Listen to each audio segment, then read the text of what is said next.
All right. Hello, everyone. Welcome to my channel. I'm Thomas, and I do educational videos on many different topics, most of them being pretty obscure. I tend to focus on people who've spent their whole life working on something and come up with something, but it gets ignored. And I think it's important. And I'm trying to uh, keep their work out there, resurrect their work. That's not all I do, but in this particular instance, we're working on getting through this talk uh, from Dewey B. Larson. And Mr. Larson was the originator of the reciprocal system of theory. That's a theory of everything, and it's a system that starts with couple basic postulates, and it deduces its way out to a whole theoretical universe. It can be plugged into every subject. Um, so you just have to kind of grasp how the theory itself works, and then you can plug it into your own subject.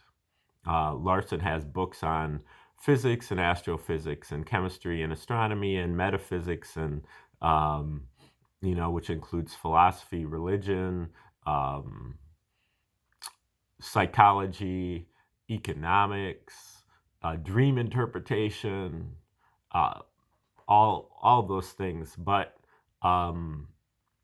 he's only one guy, and he's now dead. But the theory could live on and also plug into many other different areas of study.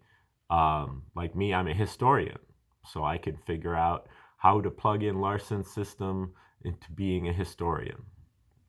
Basically, Larson's theory is that the universe is not made out of matter, not made out of energy, but it is made out of motion. And motion is the relationship between space and time. And any relationship between space and time constitutes motion. And space and time are basically, they're basically illusions, but they are identical to each other, and they are reciprocal, except that they are reciprocals of each other. So there's a reciprocal relationship between space and time. And that's where he embarks on creating this theoretical universe. And so we're looking at his talk that is called The Outline of the Deductive Development of the Reciprocal System. So he starts with that initial postulate and one other that has to do with math and geometry that is in dispute, because there have been some other people who have come in and tried to update his theory after he died, and they did a great job. But that's for another time. So we're just going to focus on what Larson's talking about mostly here. So anyway, this talk that he gave is, step-by-step development of the reciprocal system. And I believe this is the 11th video that I've done just kind of reading this with a few, but not too many, parenthetical comments on my part. And we are up to, we're nearly done. We're up to statement number 139. All right, and goes like this. The most serious error about conventional electric and magnetic theory revealed by the dimensional analysis is the lack of distinction between electric quantity and electric charge that has resulted from the assumption that the electric current is a movement of charges. In present-day practice, both charge and quantity are measured in the same units, coulombs, in the SI system. But the interconvertibility of electric charge and kinetic energy definitely shows that charge has the energy dimensions T over S, while the relation cited in Statement 104 demonstrate just as definitely that electric quantity has the dimensions of space, S, as required by the theory of the universe of motion, which is what Larson calls his theory, the universe of motion. Number 140. From the previous, it follows that there are two distinct kinds of electric and magnetic phenomena. One, the electric current and electromagnetism, in which the basic entities are units of electric quantity, dimension S, acted upon by forces due to voltage differences. And two, the phenomena classed as electrostatic and electromagnetic, the basic units of which are units of electric charge, dimension T over S, and magnetic charge, dimensions T squared over S squared, acted upon by forces due to potential differences.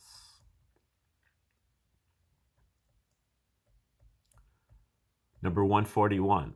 Electric charges moving through matter or through a gravitational field are carried by particles or atomic constituents with rotational characteristics similar to those of the particles.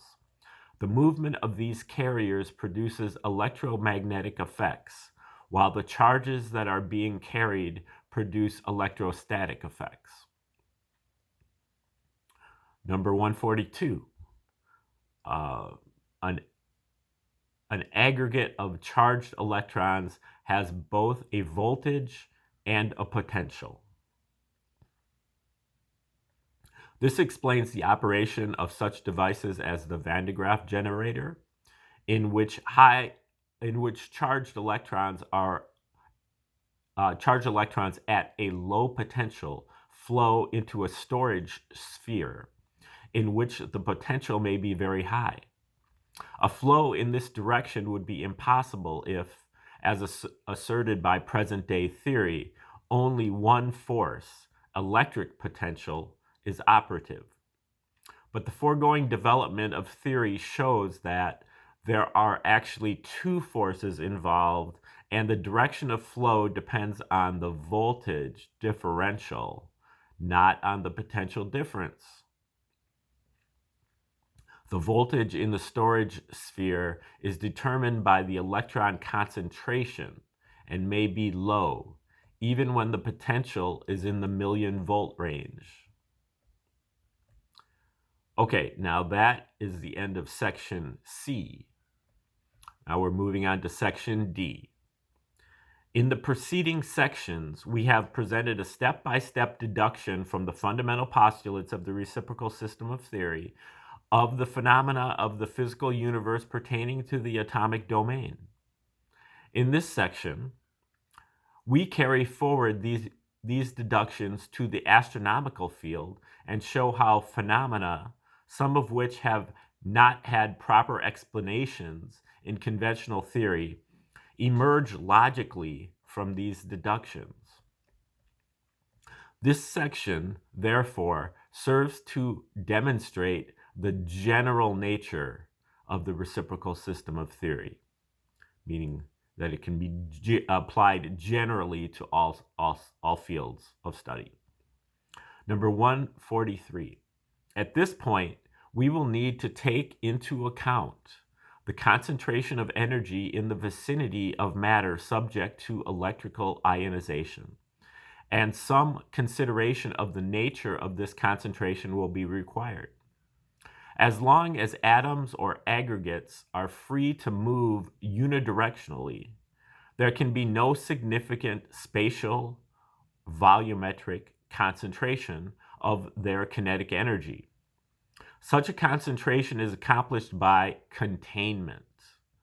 Initially, the spatially restricted motion, thermal motion as we will call it, is contained within the individual units of space. When the energy level is high enough to permit atoms to escape from the spatial units, a force, exerted either by the walls of a container or otherwise is required for containment. Number 144. The level of containment outside unit space is measured by the pressure, the force per unit area, dimensions T over S squared, that's force, times 1 over S squared, which is area, per area, equals T over S to the fourth. Okay, so that is pressure. Pressure is T over S to the fourth, time over space to the fourth power. The product P times V of the pressure and the volume is the energy of the contained thermal motion. Dimensions P times V is T over S to the fourth power, that's pressure, times S to the third power, that's volume, equals T over S. We identify the thermal energy level as the temperature. So this T over S has the units of energy. The T over S units are energy. So he's equating this thermal energy level as the temperature. Number 145. It follows that atoms of matter that are not confined and therefore not subject to any pressure cannot have temperatures above the very low levels at which they are able to escape from the individual spatial units. Free translational motion of an aggregate of matter likewise has no temperature effect. The motion of this aggregate as a whole is independent of the thermal motion of its constituents.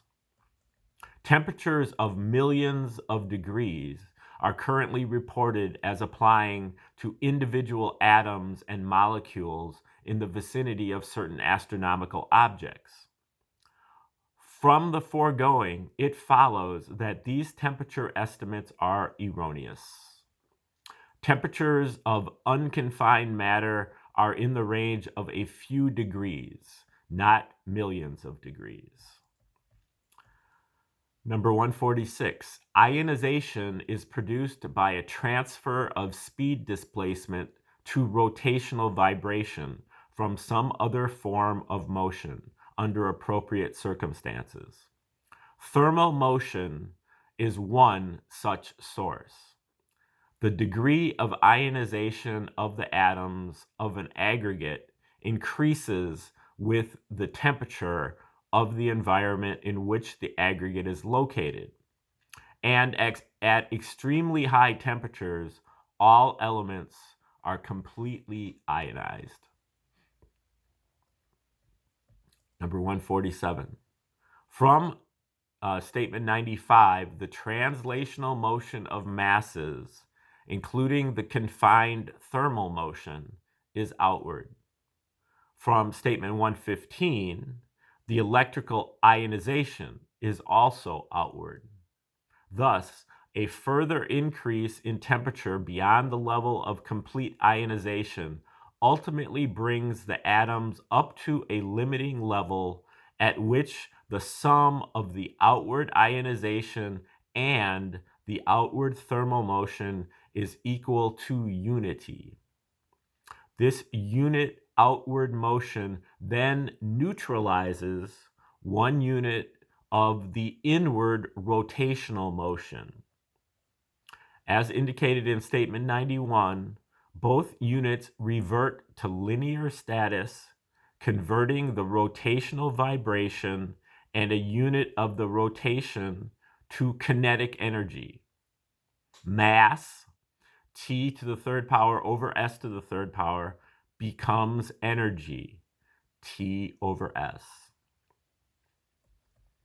The conversion factor relating a unit of mass to a unit, this is number 148, sorry. The conversion factor relating a unit of mass to a unit of energy has the dimensions S to the second power over T to the second power, the dimensions of the second power of speed. and unit magnitude. The energy equivalent of a mass is therefore the product of the mass and the second power of unit speed, the speed of light. So that is Einstein's E equals mc squared. The energy equivalent of mass is therefore the product of the mass and the second power of unit speed, or the speed of light. Number 149. As to the question of the result of further additions of thermal motion beyond the limiting point, defined in statement 147, the destructive temperature limit of the particular element under consideration, we must first return to statement 59, where we deduced that the maximum addition to the speed of a motion combination in any one dimension, that is, the amount that can be added to a zero base, is 2 units. In these terms of reference, the range is from 0 to +2. In terms of displacement from the natural datum at unity, the range is from -1 to +1 to -1, or, as I said, vice versa. As the identification of the conventional 0 with +1 rather than -1 is purely arbitrary. The first added unit of speed eliminates the unit of speed displacement, and the second adds a unit of time displacement. Okay, now Perret has a footnote here that's having to do with this destructive temperature limit, but it's really just it's a reference to a paper that was written by KVK Nehru, one of the other people who is trying to update this theory, and it's called Intrinsic Variables, Supernova, and the Thermal Limit, on how to calculate the destructive temperature limit of the elements. Okay, now number 150. Since there are no fractional units of speed, the reduction of linear speeds to levels below unity in the manner described in statement 44 can be accomplished only by introduction of units of inverse speed. This is motion in time, but the atom is moving gravitationally in space in the other 2 scalar dimensions, and the net total scalar motion is therefore in space. It follows, in accordance with statement 47, that the increments of motion in time in the range between 0 and unit speed act as motion in equivalent space. Number 151. Elimination of displacement in space, the increase of speed, can continue only up to the unit speed level, at which point all displacement has been canceled. A speed greater than unity therefore cannot be attained by means of this process.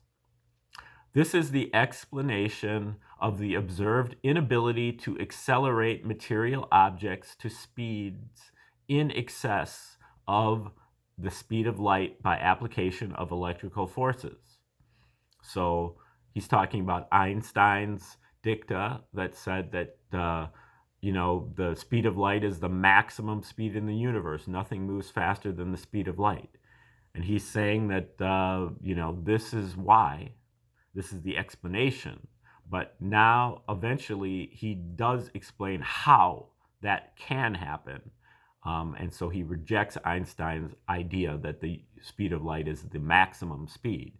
He says the speed of light is the maximum speed through these applications of electrical forces. But there are other ways that he explains here. Number 152. As noted in 151, the limit at the unit level is on the capability of the process, not on the speed itself, and it does not preclude an increase in the speed above the unit level by means of a different process.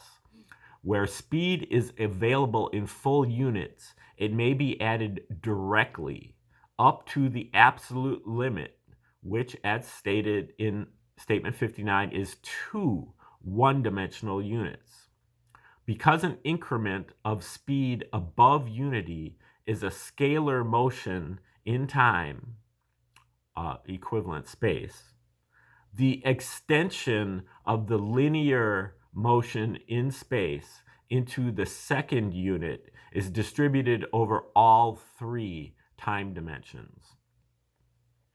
As in the rotational situation of Statement 91, the existence of 3-dimensional units of speed then makes intermediate speeds between unity and 2 full linear units possible.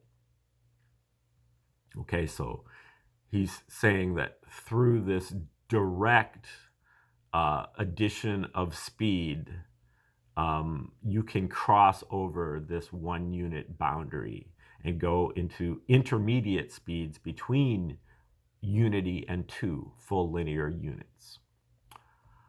Okay, we're going to stop there. Thanks for tuning in, and we will start with number 153 tomorrow. Just hang in there with this. Again, this is difficult stuff, but it's it's just laying the groundwork so that you can refer back to this later once we start to really understand the reciprocal system. Instead of you saying, where is he getting this from? You can go back and figure out where he's getting it from. So it's hard stuff, but it will pay off in the future. So have a great day. We'll see you tomorrow.